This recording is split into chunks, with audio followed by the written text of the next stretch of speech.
The ancient rivalries of the Middle East play out in Iraq as Sunni and Shiite Muslims fight for control of their war-torn country.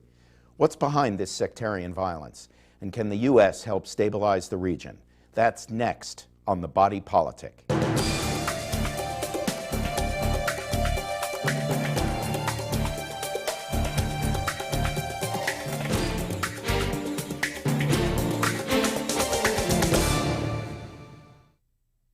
Good evening and welcome to The Body Politic. I'm Michael Bernstein, Professor of History and Dean of Arts and Humanities here at the University of California, San Diego.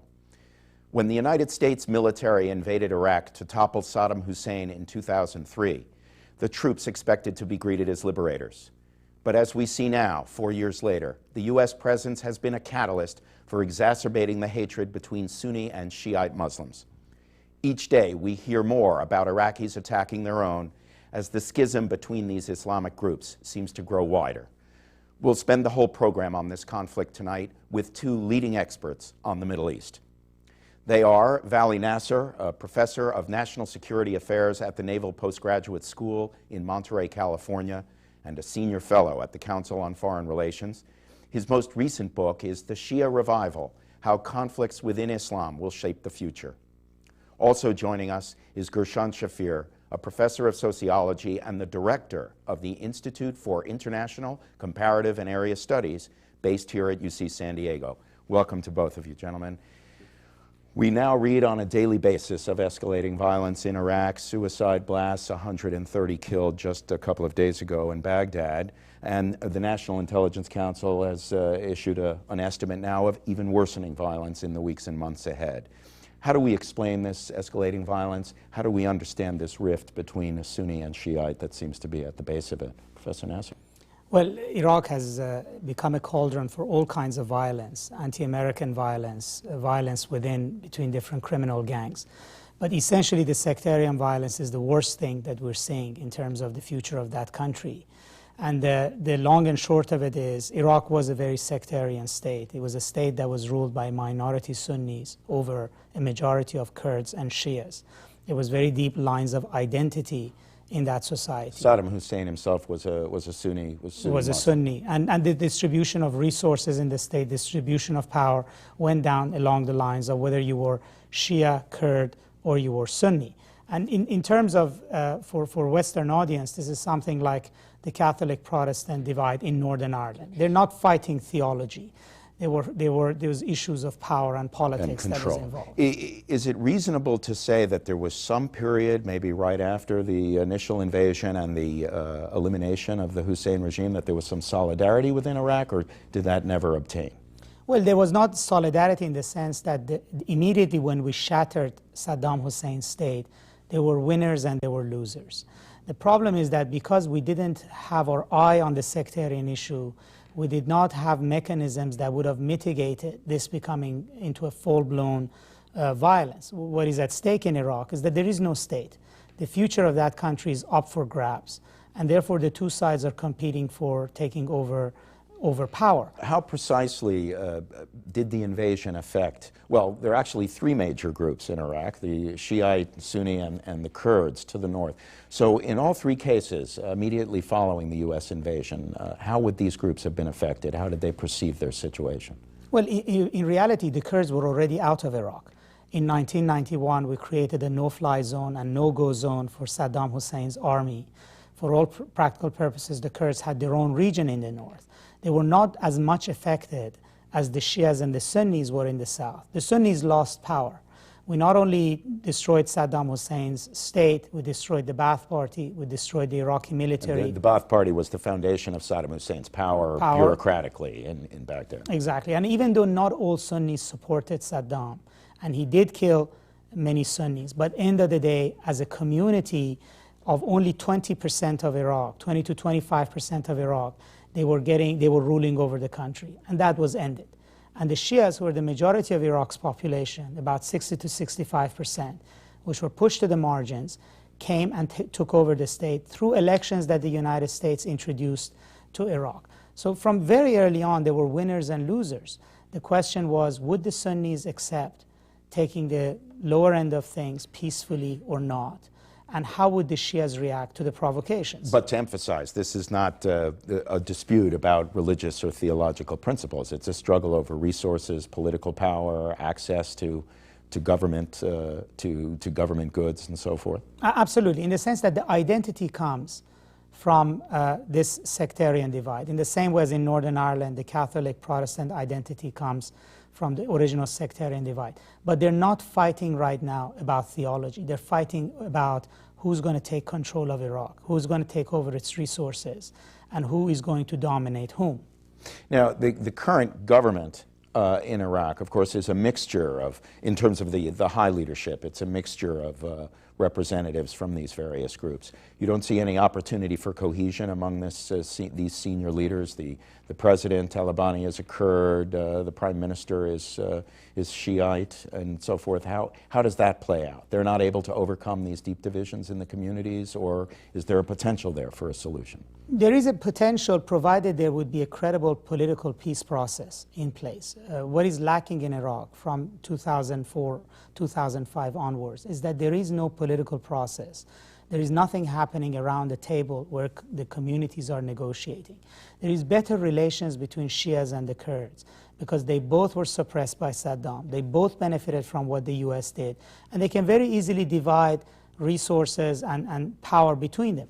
The real problem is with the Sunnis, both vis-a-vis the Kurds over the future of some cities where you have Sunni and Kurdish population, and then between the Sunnis and the Shias over the future of the capital, Baghdad, and division of the power. The real issue in Iraq is that the Sunnis have lost, but they have the means to wage an insurgency and a campaign of terror, and they still have not accepted to taking a subordinate position in Iraq. So do we then properly understand the violence that we read about now on a daily basis as essentially being fomented by the Sunni constituency, or is there plenty of blame to go around across the nation, across Iraq? Now there is plenty to go around, but it is also a fact that for the first 2 years of Iraq, it was the Sunni insurgency that waged a campaign of violence, not only against the United States and its troops, but also against Shia civilians and the like. And then there was the destruction of a major Shia shrine in 2006 in a city called Samarra, north of Baghdad. Right. And when that happened, that was the straw that broke the camel's back. Then the Shias began to retaliate, and since then, they have half the share of blame for the perpetuation of the violence. Is it also then a reasonable conclusion to say that neither of these groups see the United States presence as being constructive in the longer run? Well, that they would seek the withdrawal of U.S. forces sooner rather than later? Well, I think we're still in a period of time that each of these forces would like to maneuver the United States to help it. In other words, the insurgents are fighting against the U.S. to the extent that they believe the United States is propping up the Shia government, and they would like to get the U.S. out of the way. Many Sunni civilians now look to the United States as protection against the Shia militias. The Shias, on the other hand, still see the United States military as a necessity to stand up to an insurgency which has proven its capability and ferociousness even in the past month of downing 4 U.S. helicopters and the like. So I think both sides are worried about U.S. presence, but yet they're not ready to say that the U.S. ought to leave Iraq. Ought to leave. Let's broaden the view now, looking regionally. Obviously, what's going on in Iraq is not occurring in a vacuum. The neighboring states are involved, whether they like it or not. The Baker-Hamilton Commission that President Bush had created to look into the difficulties, so-called Iraq Study Group, came up with some proposals regarding involvement, diplomatic engagement with Syria and Iran. President Bush has rejected this idea so far, but there's generally a feeling that involving these nations will probably be required to achieve some reduction in the level of violence. Professor Shafir, do you agree with that point of view, or do you think the study group was pursuing the wrong agenda? Well, I believe that the study group was grasping at straws. In fact, the question is in general, it would be very good to engage all participants, whether insiders, outsiders, who later on might become insiders, in a dialogue to get a clear sense of the viewpoint and the strengths and weaknesses. But I tend to think that there isn't all that much that the United States would cede to either Syria owe to Iran. The Syrians are concerned about an investigation into the murder of the Prime Minister of Lebanon, Rafik Hariri, for which they seem to have played a major some role. Involvement, right? Yes. Right. So the United States cannot, I believe, in good conscience, put an end to this investigation, because by doing so, it would also deliver the Lebanese people and the Lebanese government as it is constituted to Syria. But ending this investigation would be the requirement to engage Syria in a solution. Well, this is Iraq. the, so to speak, the strategic threat to the Syrian regime. Yes. One question I have is, in calls for withdrawal, or in calls for the U.S. to engage with Iran or with Syria, and you've pointed out, Professor Shafir, how complicated that would be, are we then also strengthening the government of the president of Iran, President Ahmadinejad, who of course has taken a very strong anti-U.S. position in the region? Is that the kind of perverse consequence of this engagement? Well, I think it has more bearing on the Iranian regime and the Iranian state than on Ahmadinejad specifically. I think actually Ahmadinejad, as we've seen in recent elections in Iran, may not be as in a firmer position as people believe. He hasn't delivered economically to the population. There were some local elections where he lost some he control. lost, and then the supreme leader in Iran, who's really the head of state, actually publicly chastised him for his handling of the nuclear issue. This is Mr. Khatami, yes. Mr. Khamenei. But Ahmadinejad actually would benefit from a confrontation with the U.S. because would strengthen him in the eyes of Iranian engagement citizens. Would not strengthen him, because he would prefer that the focus of the political debate within Iran shifts from his record on economic issues to a nationalistic situation where everybody would rally to the flag whether they like him or not. And I think, in many ways, some of his bluster against Israel and the U.S., even the timing of his Holocaust conference, which was just about a week before the Iraq study group report was released, was suggestive that he wanted to actually scuttle the potential for talks. Now, Professor Shafir mentioned Lebanon. Let's just return to the case of Lebanon. The Shiites in Iran and also in Syria are quite supportive of Hezbollah, the radical Muslim group in Lebanon that, of course, recently went to war with Israel. So how does this factor into the mix? From the standpoint of the United States, how does it either empower or limit the flexibility with which the United States can look to a regional solution to the Iraqi crisis? Yes. Well, many describe the Shiites as an arc, basically spreading all the way from the Gulf to the Mediterranean via Bahrain, Iran, Iraq, and parts of Syria and Lebanon. So in some ways, these various conflicts have now pitted or mobilized these identities and made them antagonistic to each other. And ironically, the United States has helped the Shiites in Iraq, but it is engaged in confrontation with them in Lebanon as well as in some of the other parts of the Middle East. And standing in the background of this set of issues, of course, is Israel and its relationship with its neighbors, of which Lebanon, of course, is a crucial one. So yes. How does that complicate the situation from the U.S. perspective? Well, it seems to me that one of the interesting discoveries of these multiple conflicts is that the old term, the Middle Eastern conflict, which used to refer specifically to the Israeli-Palestinian one, in some ways has now become just one of several or many. Mm-hmm. Yes. Mm-hmm. The confrontation between Iraq, between Sunnis, Shias, and the Kurds has very little, in fact, maybe nothing to do with that particular a set of issues. In the case of Lebanon, there is the Israeli Hezbollah confrontation has in fact contributed, I think, to the widening rift between Sunnis and Shias, because some of the Sunni countries Arab countries, including Egypt and Saudi Arabia, in fact expressed some indirect support or expressed a hope that the Israelis would be able to overcome Hezbollah. Yeah, now, you mentioned Saudi Arabia. We can take a further step to broaden the frame there. As you say, Saudi Arabia, a Sunni state predominantly. Is there a potential, as you see it, within Saudi Arabia for the kind of sectarian violence that we've now witnessed in Iraq and now spreading elsewhere in the region, or not? The Saudis, of course, being very powerful, a very powerful presence in the Middle East, given their oil reserves and their military. That is a cheerful thought. That's a cheerful thought. That, the Shia minority in Saudi Arabia, which is about 10 to 15% of Saudi population, lives in a strategic area. It lives right on top of the oil fields. And most of the oil workers in Saudi Arabia are Shia, even though they don't really benefit from the oil wealth in the kingdom, which goes to the areas where there is no oil. But the community in Saudi Arabia is not in a situation of revolt right now. It has got some gains ever since the fall of the regime, Saddam's regime in Iraq. It has got some religious rights, some modicum of political rights. And has this been a response from the Saudi authorities? Absolutely, absolutely. But the danger in Saudi Arabia is that the Saudi regime's back is also the very hardline, militant, radical Sunni establishment of Saudi Arabia, the pro-Al-Qaeda types we've seen. So the Saudi government is stuck between a stone and a hard place.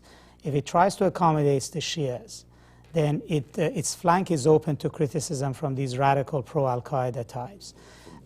On the other hand, if it doesn't accommodate the Shias, it runs the risk that if Iraq, right next door, you have a Shia government in Iraq, you have elections now in Bahrain, you have a potential confrontation with Iran, that it does run a risk that if it doesn't handle its own domestic Shia population, it might have an internal problem. But I also think Saudi Arabia's worry about the Shia issue is not just internal, it's external. It's a regional concern. It's a regional concern. It's very worried about the rise of Iranian power, the rise of, what Gershon referred to, even if we don't call it an arc, at least the perception that there is this new force in the region, and that potentially Iran and Iraq could overshadow Saudi Arabia in the Persian Gulf region. Is it your perception that U.S. authorities, as they planned for and executed the invasion of Iraq, were unaware of the potential for the Shiite-Sunni conflict to escalate in this way, or they minimized it? They thought that it would be swept away by excitement over the liberation by U.S. forces? I think they looked at pieces of the puzzle and they never put the entire picture together. For instance, among the neoconservative thinkers, the so-called neoconservatives, sometimes they talked about the fact that, Iraqi and Saudi Shias will be an ally of the United States, benefiting from the liberation that the U.S. brings, and they will undo these sort of hardline Sunnis of Saudi Arabia and the rest of the Middle East. Or you would hear arguments about that the liberated Iraq would present a moderate, progressive image of Shiism that then would be a threat for democracy. Not only in the Arab world, but specifically against Shia Iran. So it's almost like periodically the word Shia and an image of a Shia-Sunni conflict, but of a particular kind, would surface in the rhetoric, but then it never would be pursued to the logical conclusion of what it might mean. The irony, one irony I'm detecting here, you mentioned earlier that President Ahmadinejad of Iran had suffered some weakening in local elections that took place recently. There seems to be more of a democratic process underway in Iran than, of course, is underway in Iraq right now, given the violence and turmoil. Well, I mean, this was one of the miscalculations about Iran. I remember when the first elections in Iraq happened, that the Secretary of State said that the Iranian people will now look to Iraq and Afghanistan. As an example, yes. Well, first of all, the best way of alienating Iranians is to tell them to look at Afghans and Arabs for model. But secondly was that the Iranians believed that that kind of an election they had already done. I mean, that the Afghans and Iraqis were voting for the very first time. They were learning the rudiments of voting behavior. The process, yeah. And that in their own sense that they had done that in 1980, put your finger in ink and just say yay or nay to a vote. That Iran's problems are a bit past that. In other words, it's questions of constitutional reform in Iran. Right. It's questions of accountability of government. It's not the question of straight voting. That they do on a routine basis. And we miss that. And as a result, we were trying to engage the Iranian public at a level of discussion of democracy that was hitting the mark. Well, now given these limitations on information gathering, analysis, perception, as you say, looking at pieces of the puzzle, but not the puzzle as a whole, I guess the $60 million question becomes, what can the U.S. do now, in your views? What can the U.S. do now to try to bring stability to the region, try to lessen the level of violence? It's that old question, if you were the president, what would you do now in this situation? Well, I don't think there's any silver bullet solution anymore. And I don't think we can fix some of these conflicts, such as the Shia-Sunni conflict. The train, in some ways, has left the station. What we can do is not to aggravate it, and to try to be mindful that not to deepen the cleavages, because then it would be a much bigger problem. Do we deepen those cleavages simply by having troops on the ground, or is it a particular way the troops are being used or the objectives being sought?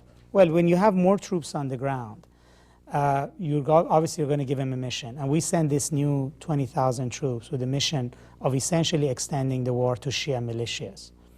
And that does run certain risk with it. We could end up provoking a Shia insurgency in southern Iraq. We could, extend the scope of the violence. This would accelerate the response. Accelerate. So